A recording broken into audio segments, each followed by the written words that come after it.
In the heart of modern society lies a silent crisis, a crisis not of material scarcity, but of existential emptiness. The shelves are stocked, the networks are fast, the entertainment is endless, and yet people wander, disoriented, hungry for something more than just experiences. The deeper hunger is not of the stomach, but of the soul. It's the hunger for identity, for purpose, for moral clarity, for meaning. And in this landscape of spiritual drought, Islam is offering something many had forgotten they needed. What is often missed in mainstream discussions about the spread of Islam is the profound psychological and existential dimension that drives people toward it. This isn't about politics or polemics. It's not about statistics or strategy. It's about the inner life of the individual who wakes up in the middle of the night and asks, "What am I doing here?" and finds in Islam not just an answer, but an entire framework through which the question itself becomes sacred. Islam does not treat existence as an accident. It doesn't reduce human beings to a random collection of molecules operating on instinct and impulse.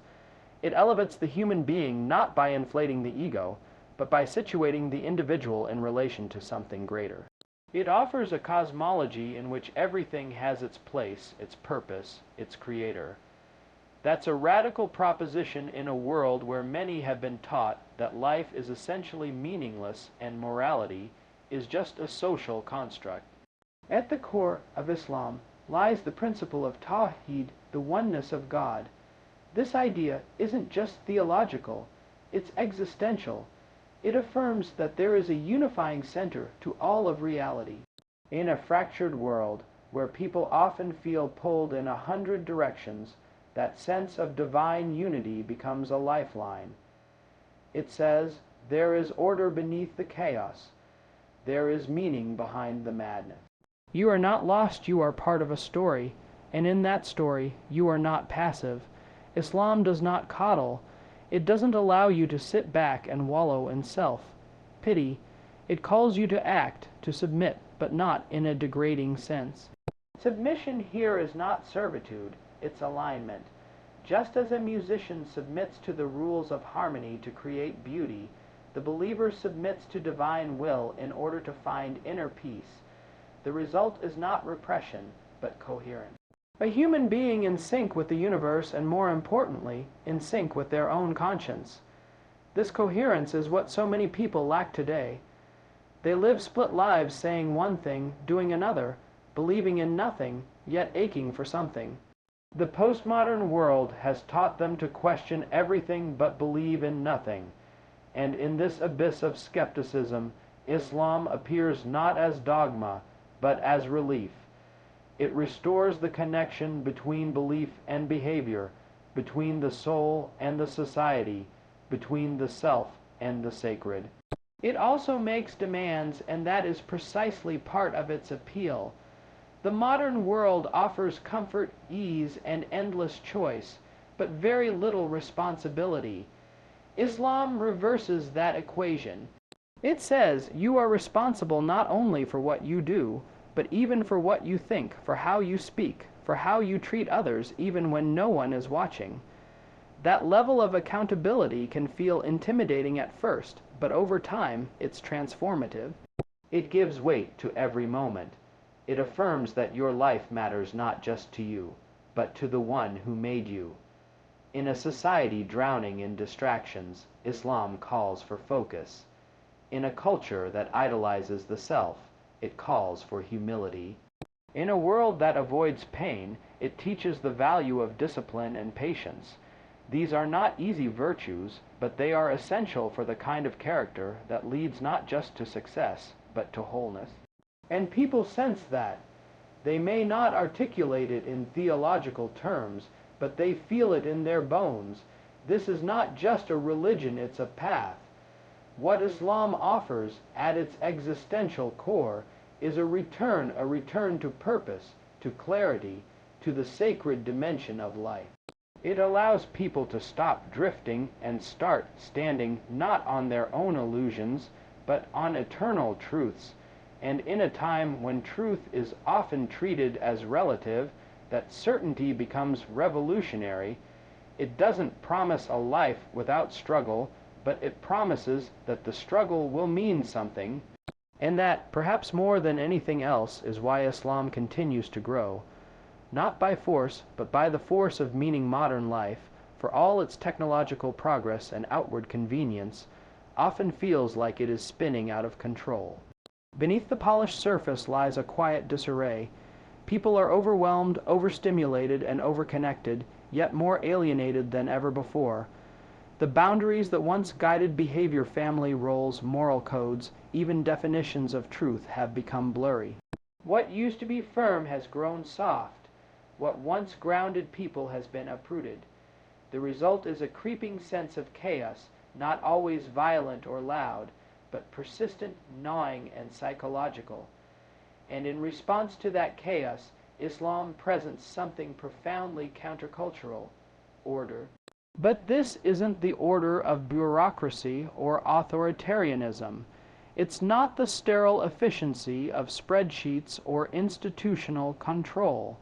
It is a sacred order, one that places every action, every thought, and every intention within a meaningful structure. It is the order of the cosmos mirrored in the order of daily life, of prayer, of community, of conduct. 5 times a day, a Muslim turns away from the distractions of the world and toward the divine center. In that simple act is a reminder, amidst the noise there is direction, amidst the uncertainty there is alignment. Chaos is not king. This concept is not just religious, it's psychological. Human beings crave structure. The mind becomes anxious when boundaries are unclear, when expectations are fluid, when rules keep shifting. And yet, much of modern culture seems designed to erase boundaries. Identities are fluid, morals are relative. Even biological truths are now treated as optional. Everything is negotiable, and therefore nothing is sacred. This kind of environment, while dressed up as liberating, often leaves people disoriented. And what follows disorientation is despair. Islam answers that despair not by offering temporary distraction, but by offering structure rooted in transcendence. Its laws, its rituals, its ethics, they are not up for constant reinvention. They do not shift with the political winds or the trends of popular culture. They are rooted in something deeper, older, and higher than individual preference, and that is what gives them their power. To live as a Muslim is to live within a divine framework, one that speaks to the deepest human need, the need to know how to live. This order shows up in every dimension of the faith. It's in the discipline of fasting, which teaches mastery over impulse. It's in the rules of charity, which counter selfishness. It's in the etiquette of speech and dress and eating, which reinforce the idea that nothing is trivial, everything can be sacred. And it's in the very language of the Quran, which is not chaotic or fragmented, but rhythmic, symmetrical, and precise. In form and content, Islam asserts that there is a way, and that way leads to harmony within the self and with the world. The modern myth is that freedom is found in rejecting all rules, but that myth has left many people exhausted and directionless. Real freedom, as any musician, athlete, or craftsman knows, only comes after submission to structure. A pianist becomes free to express himself only after years of submitting to scales. A martial artist moves freely because he first embraced the form. Likewise, Islam teaches that true spiritual freedom does not come from rejecting divine order, but from internalizing it so deeply that your very being moves in sync with it. In Islamic tradition, chaos is not just disorder, it is associated with ghafla, or heedlessness. It is a state of forgetfulness, where one becomes detached from the Creator, from purpose, from responsibility. Order, by contrast, is hikr remembrance. It is the act of constantly returning to God in thought and deed. And so, The daily rituals of Islam are not random tasks, but lifelines, ways of staying awake in a world that wants to lull you to sleep. To many, especially those raised in secular or postmodern contexts, the structure of Islam might initially seem rigid. But for those drowning in chaos, it can feel like the first solid ground beneath their feet. It tells them where to begin. It gives shape to their time, purpose to their actions, and boundaries to their desires. And in that structure, they find not oppression, but clarity, not restriction, but relief. When life is unpredictable, when desires are unchecked, when the self is left to wander without a map, chaos takes over. And in the face of that chaos, Islam offers a path. It does not promise that life will be easy, but it insists that life can be meaningful, and that meaning comes not from drifting, but from discipline. That's not an idea that will resonate with everyone, but for those who are ready, it can feel like waking up from a long and restless sleep, one of the most striking elements of Islam, and perhaps one of the most demanding, is its unwavering emphasis on personal responsibility. In a world increasingly defined by deflection, distraction, and the avoidance of blame, Islam stands as a stark counterpoint. It looks the individual squarely in the eye and says, "You are accountable." Not just to society, not just to history, not even just to yourself, but to your Creator. That single concept reorders the way a person sees their life. Responsibility in the Islamic world, you, is not optional.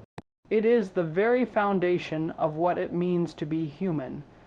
From the first story in the Quran, where Adam is taught the names and entrusted with moral choice, we are shown that to exist as a conscious being is to carry the burden of decision. And with that decision comes consequence. You are not a bystander in the universe, you are a participant. You are entrusted with something, your time, your body, your relationships, your faith, and you will be asked about how you use them. This idea can feel heavy, even intimidating, but that weight is not meant to crush, it is meant to ground. In a culture that often teaches people to externalize every problem to blame systems, parents, trauma, society, genetics, Islam reintroduces the individual. It says, yes, the world may wound you, but what will you do now? The question is always brought back to the self, not in a narcissistic way, but in a moral way.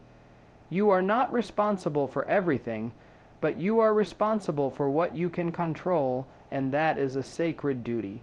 What makes this emphasis so powerful is that it is inseparable from the idea of being seen. In Islam, no action is meaningless, because nothing is hidden from God.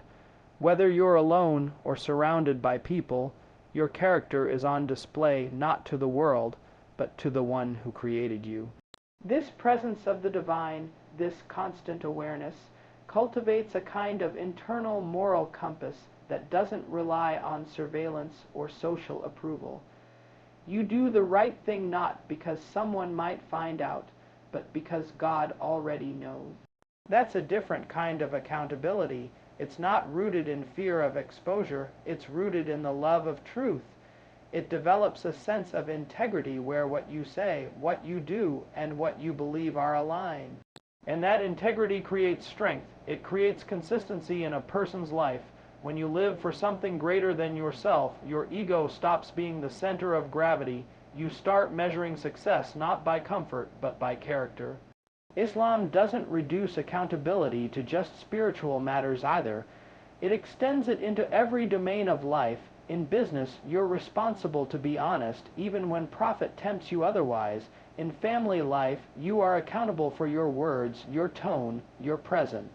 In the community, you are responsible not only for your own actions, but for helping prevent harm to others. Even in silence, there is accountability. Even intentions matter. That level of depth, that microscopic focus on moral detail, produces a different kind of human being, someone who lives consciously, not passively. It also eliminates the popular excuse of powerlessness. So often today, people are conditioned to think of themselves as victims of circumstance shaped by forces too big to fight. And while it's true that external pressures are real, Islam refuses to let that become a person's identity.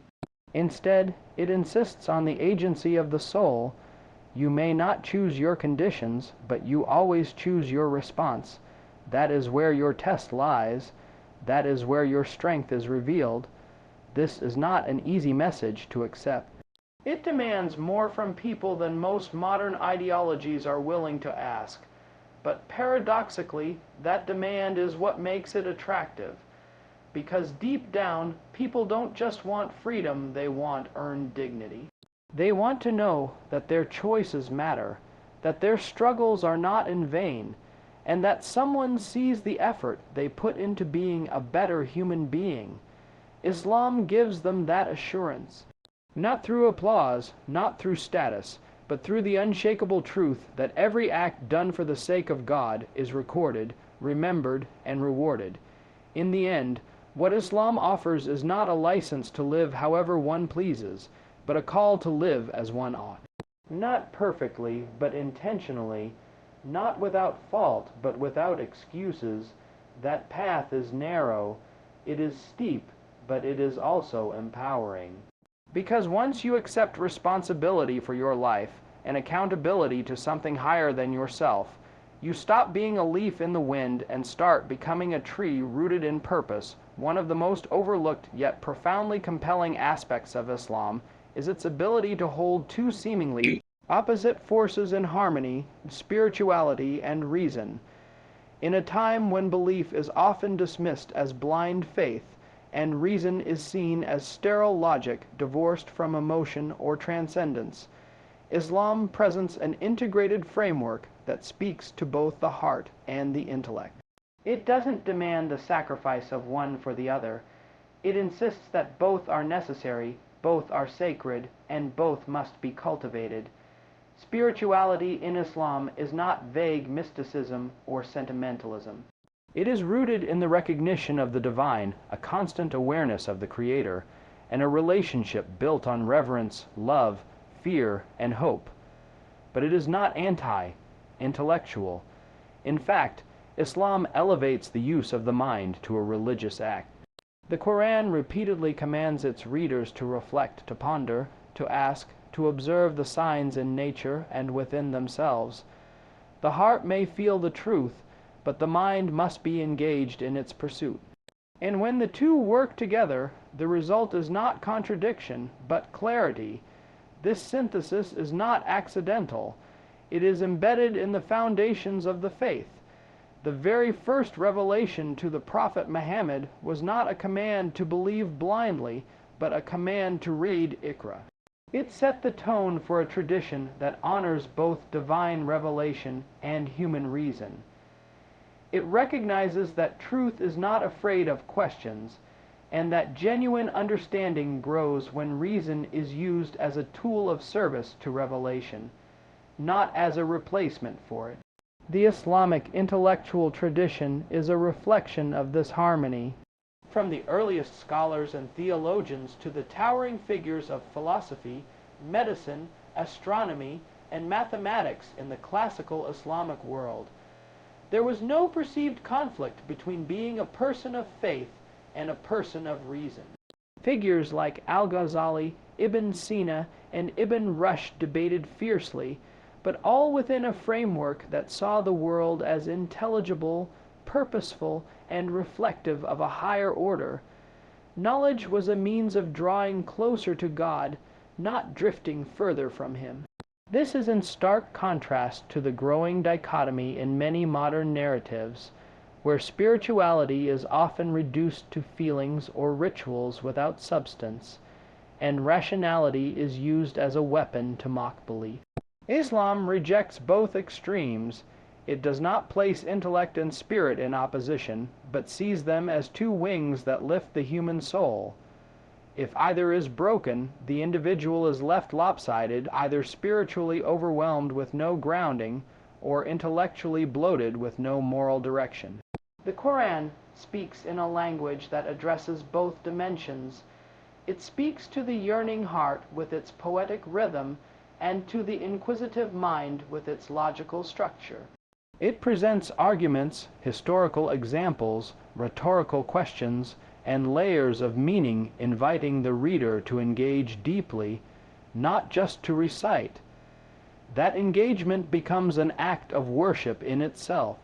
Thinking in Islam is not just allowed, it is required.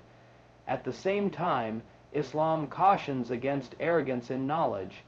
It warns of the kind of intellect that becomes cut off from humility, that uses its sharpness not to seek truth, but to win arguments or inflate the ego.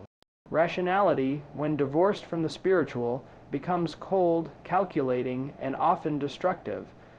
But when it is tempered by consciousness of God taqwa, it becomes a tool for wisdom, insight, and service. The goal is not just to know more, but to live better. This balanced approach has particular resonance in today's world, where many are caught between two extremes: a nihilistic rationalism that sees life as a meaningless accident, and a superficial spirituality that provides comfort without conviction. Islam offers a third way. It presents a worldview that is intellectually robust, morally serious, and spiritually alive. It allows a person to believe in miracles while studying physics, to feel awe while thinking critically, to be moved by prayer and still committed to reason. That balance is deeply attractive to those who feel torn between their intellect and their instinct for the sacred. It assures them that they do not have to silence their mind to nourish their soul. Nor do they have to abandon their faith to honor their intelligence. Islam invites them to bring both into alignment, not perfectly, not without struggle, but with sincerity and discipline. In this equilibrium lies one of the most profound reasons for Islam's enduring appeal. It does not ask people to become less than what they are, it asks them to become whole, to let their spirit reach upward while their reason keeps them grounded. And in that tension, held carefully and consciously, a life of deep meaning is made possible in an age marked by moral confusion and cultural relativism. Clarity is increasingly rare. The modern individual is bombarded with conflicting messages about right and wrong, good and evil, virtue and vice. Values have become negotiable. Principles are treated as personal preferences. Morality is often shaped not by conviction, but by convenience. In the midst of this fog, Islam presents something radically clear: a moral framework that is not only consistent, but rooted in the sacred. It draws sharp lines where the world draws blurry ones, and in doing so, it offers a kind of direction that is both rare and deeply needed. This clarity is not the product of stubbornness or ignorance, as it is often caricatured. It is the result of anchoring morality in something transcendent. In Islam, right and wrong are not social constructs or evolving norms. They are not decided by popular vote or shifting moods. They are grounded in divine wisdom, a wisdom that sees beyond trends, cultures, and even time itself. This foundation gives Islam's moral system a kind of weight and permanence that stands in contrast to the fluid ethics of modern life. What this offers to the individual is liberation, not the freedom to do whatever one wants, but the freedom from the anxiety of not knowing what's worth doing at all. In a society where every desire is catered to and every boundary is questioned, people are left with endless choices but no guiding compass. The result is not liberation, but paralysis. Islam answers that paralysis with purpose. It says, "Here is what is right, and here is what is wrong. Not to control you, but to elevate you. Not to oppress you, but to protect your dignity, your family, your soul." This moral clarity applies across the full spectrum of life. It addresses not only grand ethical questions, but the everyday behaviors that shape character: honesty in speech, modesty in appearance, loyalty in relationships, justice in dealings, compassion for the weak. It deals with money, with food, with sex, with power, not by avoiding these topics, but by illuminating them. It acknowledges the complexity of life while insisting that even in complexity, truth exists. There is a way to navigate the storm, and it is not by drifting, but by anchoring oneself to revelation. The modern world often frames moral decisions in terms of harm or consent. If no one is visibly hurt, the act is permitted. If everyone agrees, the act is endorsed, but Islam goes deeper. It speaks to the unseen dimensions of harm, the corrosion of the soul, the slow breakdown of communities, the long-term consequences of unchecked desire. It calls the human being not only to consider the present, but the eternal, not only the legal, but the ethical, not only what is allowed, but what is noble. This emphasis on virtue is not abstract, it's lived and embodied. The Prophet Muhammad, peace be upon him, is not just a religious leader, he is a moral exemplar. His life is studied not just for theological insights, but for how to treat neighbors, how to forgive enemies, how to lead with humility, how to joke without cruelty. In a world starving for authentic role models, his example provides a living blueprint for moral conduct in every arena of life. And importantly, this clarity does not demand perfection. It demands sincerity. Islam recognizes human weakness, but it never normalizes it. It offers forgiveness, but it never blurs the lines between sin and virtue. It creates a space for repentance, but it refuses to redefine wrong as right just to accommodate comfort. That tension between high standards and deep mercy is what makes its moral vision not only firm but humane. In a confused age, many are turning to Islam not because it aligns with what they already believe, but because it challenges them to believe in something more. It calls them to rise above their whims, their impulses, their environments. It doesn't flatter the ego, it reforms it. And that reform is not cold or clinical, it is sacred. It is done with the knowledge that every human being is accountable, seen, and loved by the one who created them. That is a profoundly grounding message. In a time when morality is often outsourced to algorithms, trends, and influencers, Islam returns it to where it belongs: the soul, the family, the community, and ultimately, the Creator. That kind of clarity doesn't just guide people, it transforms them. One of the most misunderstood aspects of Islam, and one of the most profound, is its approach to belief itself. Faith, in its purest form, is a matter of the heart, not a product of pressure. And though history is often distorted and narratives manipulated, the essential teaching of Islam is strikingly clear. There is no compulsion in religion. These words from the Quran are not a token gesture. They are foundational. They express a deep truth about human nature and the nature of faith. Real belief cannot be forced. It must emerge from within, from conviction, from insight, from inspiration. Coercion may produce conformity, but it never produces sincerity. A person might recite the right words under pressure, might follow rituals out of fear or habit, but if the heart is absent, the act is hollow. Islam does not seek robotic submission, it seeks conscious devotion, and that consciousness can only arise when the individual is free to ask, to explore, to wrestle with doubt, and to arrive at truth through reflection. In this sense, Islam respects the integrity of the soul. It understands that belief is not a transaction, it's a transformation. This is why so many conversions to Islam are not dramatic or emotional, but quiet and deliberate. People are drawn to the consistency, the discipline, the beauty of the Quran, the example of the Prophet, the harmony between belief and practice. They observe, they think, they feel the resonance of something deeper than culture, deeper than language, deeper than background.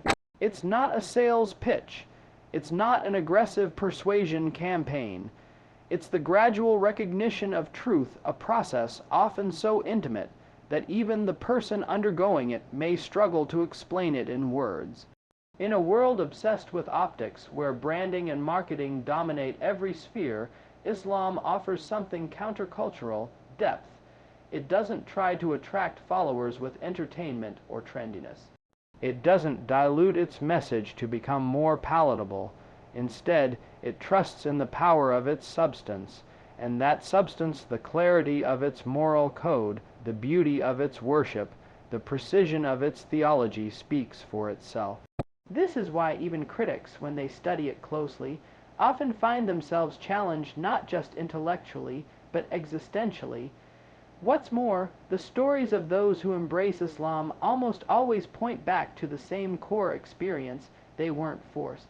They were moved by the character of a Muslim co-worker, moved by the serenity in the prayer, moved by the discipline of fasting, moved by the logic of the scripture. This kind of inspiration is impossible to manufacture. It comes from authenticity. It comes when people see a way of life that is coherent, meaningful, and rooted in something beyond this world. And when they see it lived with humility and sincerity, it plants a seed. That seed can take time to grow, sometimes years, sometimes decades, but Islam is not in a hurry. It is not desperate for numbers. What matters is not how quickly someone converts, but how deeply they believe when they do. This is why forced conversions are not only rejected, they are meaningless. A heart that's not convinced is not transformed, and a faith that's not freely chosen is not real. This is not to deny that Muslims, like anyone else, have made mistakes. History is not spotless. Political agendas have at times corrupted religious principles, but the standard remains: la ikra fa'al, the no compulsion in religion. The moment belief is imposed, its essence is lost. And Islam, at its core, is about essence, about bringing the inner world into harmony with the truth of the outer, about aligning the heart, the mind, and the body with a higher order. That alignment can't be legislated. It can't be demanded. It can only be inspired, and inspiration happens when something resonates with the fitra, the innate God-given nature within every soul. Islam speaks to that fitra.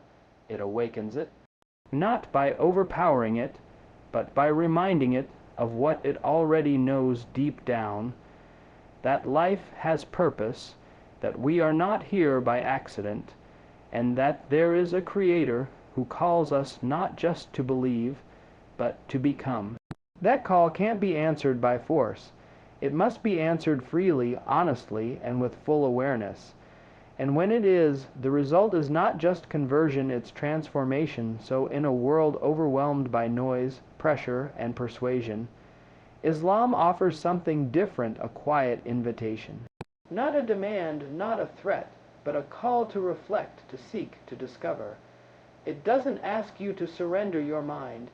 It asks you to awaken your soul. And if that awakening happens not through force but through truth, not through fear but through meaning, then what begins is not just a change of faith, but a transformation of life, one that's chosen, not imposed, one that lasts